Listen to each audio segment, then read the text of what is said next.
Hey guys, what's going on? Dr. Frank here, the founder of Addiction Mindset Recovery Coaching Programs. In today's brief video, I want to take some time and talk about breaking social media addictions. I'm going to give you 10 tips to help. Now, before I jump into the video, I do want to say a quick disclaimer. I understand the benefits of social media, especially as someone who runs a company through the use of social media and as someone who relies on it heavily to stay in contact with not only friends but also family members. Social media for many was a blessing throughout the COVID-19 pandemic, but there does come a point where social media can become an addiction. It can become an extremely destructive addiction. And that's what we want to address in today's video. And I'm going to be the first one to say it. Listen, I've been guilty of falling for this addiction myself. It's probably something that I have to keep a better eye on because I know I've gone down this rabbit hole before personally many, many times. And this goes hand in hand with some of the other things that I help people with: nicotine, THC, and energy drinks. Here you are, you get home from school, you get home from work, you go to sit on the toilet, you pull out your vape, you're pounding nicotine, you're scrolling through TikTok, video after video after video, consuming. Or maybe you're not on the toilet. Maybe this is after a long day's work, after you came home and ate dinner. You smoke a little bit of weed before bed, take a few hits of nicotine on your vape, and then scroll your phone for hours before you actually fall asleep, going down that rabbit hole of social media addiction. What we're doing in this scenario is we are releasing a massive amount of dopamine. We are dumping dopamine into our body and into our system. Whereas when we talk about dopamine, it's something that should be dripped into our system, dripped into our body. This creates a huge, huge problem. Now, going back from my other videos, remember, dopamine trains us. Yes, it makes us feel good, but it's what allows us to repeat a behavior, or rather encourages us to repeat a behavior over and over and over again. So if you're coming home every day and working out right away, eventually your brain's going to pick up on that dopamine and it's going to encourage you to repeat that behavior. If your routine is coming home, sitting on the crapper, hitting your Nick sticks and scrolling social media, which I've done many times in my life, then your brain is going to train you to repeat that process over and over again. So you can see how that would become extremely destructive. Now, another problem with social media addiction for a lot of people is it destroys our confidence. And this is particularly important if you're suffering from THC or nicotine addiction as well. When we're on social media, we're constantly comparing ourselves to others. We're setting a standard for ourselves. And for many of us, including myself, that's going to hurt our confidence. And when our confidence gets damaged, it may lead to things like anxiety and depression, which are like fuel for other addictions, such as THC, nicotine, or alcohol. So social media destroys our confidence because we're constantly comparing ourselves to others. Instead of worrying about what's going on in my life, the things I need to do to improve my life and where I want to go in life, I'm busy consumed by someone else's journey.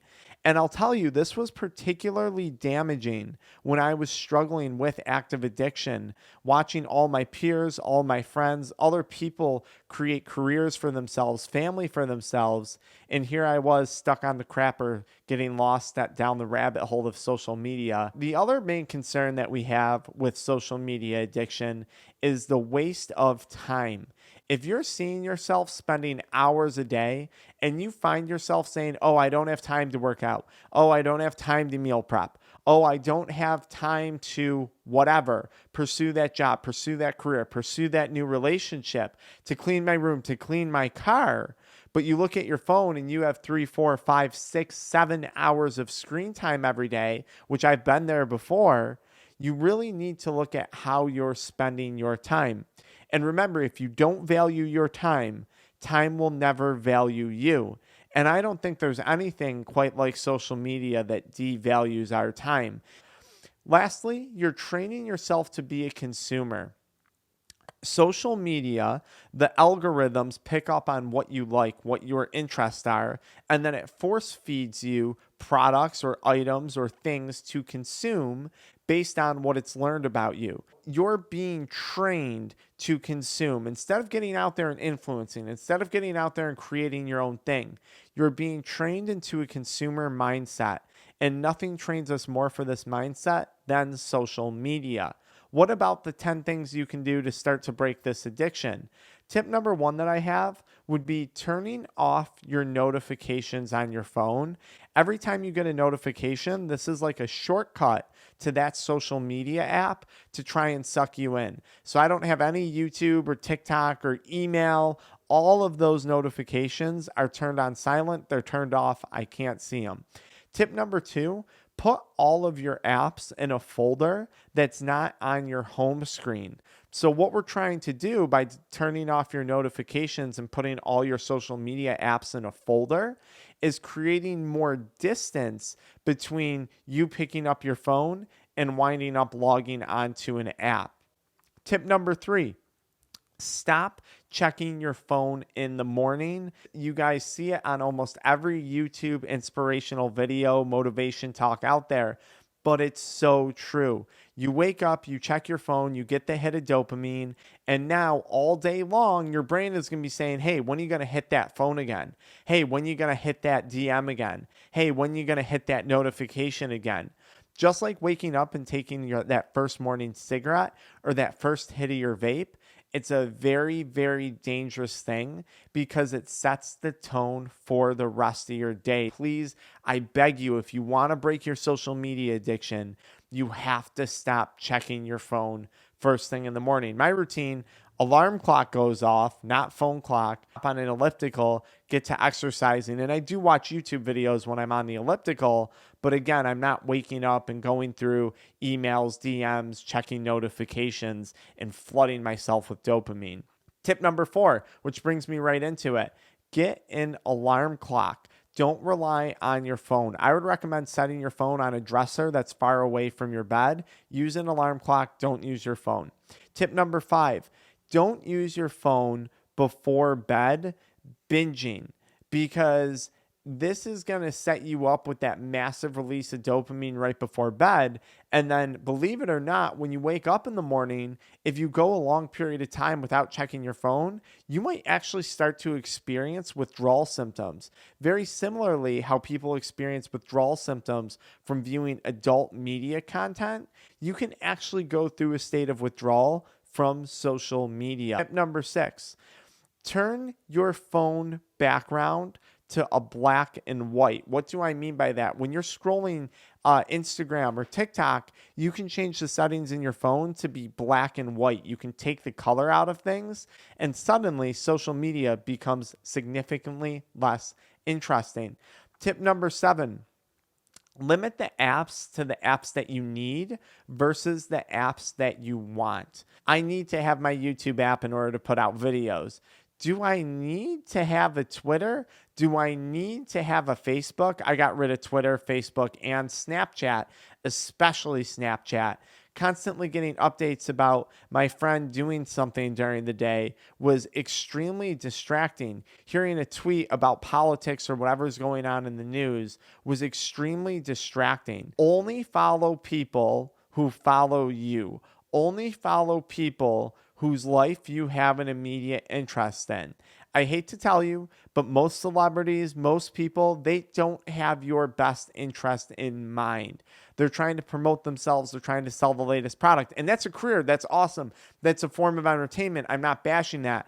I try and do the exact same thing on my channel.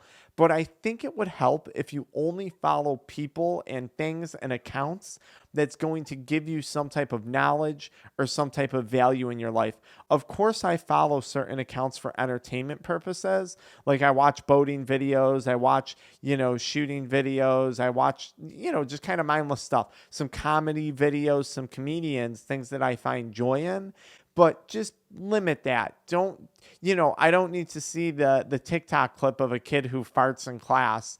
I don't need that to be my entire feed, dumb stuff like that. Tip number 9, delete social media or take a break altogether. For those of you guys who are really struggling with social media addiction, you might need to consider deleting it and getting off of it for an extended period of time. They call it like a social media fast. Maybe you do this one day a week on like a Saturday or a Sunday. Maybe you go a week on or a week off, however you want to do this. Personally, I've never done this before, but it's probably something I'm going to consider doing soon because I don't think that would be a bad idea. For those of you guys that follow me on TikTok, you've noticed I used to post 3-4 times a day. That's down to posting about once every few days just because that app was so addicting for me. And it's something that I just really had to take a break from and keep an eye on personally. I may have to do the same thing with YouTube at some point, although on YouTube, I'm definitely producing more content than I'm consuming, which in my life, I'm very comfortable with that. Get away from the news. You have to break the news. The job of the news is to suck you in and create an emotion.